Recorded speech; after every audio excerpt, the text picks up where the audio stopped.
السلام علیکم دوستو، 1951 میں مراکش کے ایک یہودی خاندان نے اسرائیل ہجرت کی۔ اس خاندان کے ملکہ تیتانی نامی ایک لڑکی اسرائیل کے بجائے مصر بھیجی گئی، جہاں اس نے 1953 میں سعید حسین خلیل سے شادی کی اور 1954 میں اس جوڑی کی یہاں ایک بچی کی ولادت ہوئی۔ ملکہ کو مراکش کی شہریت کے ساتھ 1958 میں مصری شہریت بھی دی گئی اور وہ یہاں سعاد کے نام سے پکاری جانے لگی۔ تاہم 1973 میں اپنے بیٹی کو مصری فوج میں بھرتی کرنے کے لیے اسے مراکشی شہریت سے دستبرار ہونا پڑا تھا۔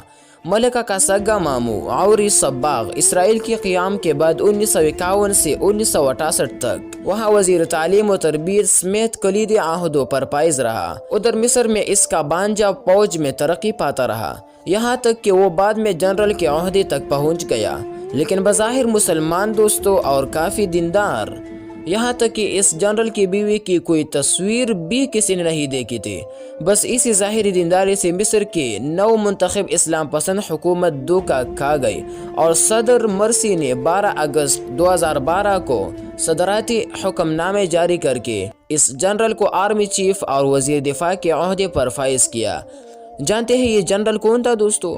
وہی سیسی جس نے مرسی کا تختہ الٹ کر اخوان المسلمون کا قتل عام کیا اور آئین میں ایسی ترمیم کی کہ اسلام پسند آئندہ کبھی الیکشن میں ہی حصہ نہیں لے سکتے۔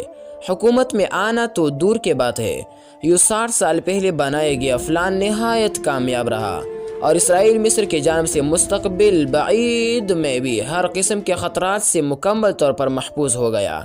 اس لیے دوست اسرائیلی جنرل سیسی کو اپنا نیشنل ہیرو کہتے ہیں۔ یہ سٹوری CNN نے چھاپی تھی، بعد میں بہت سے عربی جرائد نے بھی اس پر لکھا تھا۔ یہ بیت بھی تب کھلا جب ملکہ تیتانی کا 80 برس کی عمر میں انتقال ہوا۔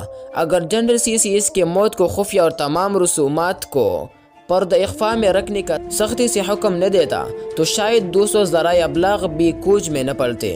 اس طرح شاید یہ راز ہی رہتا۔ اس وجہ سے اللہ تعالیٰ فرماتا ہے یہود اور نصارہ کبھی مسلمانوں کے دوست نہیں ہو سکتے۔ مفہوم القرآن۔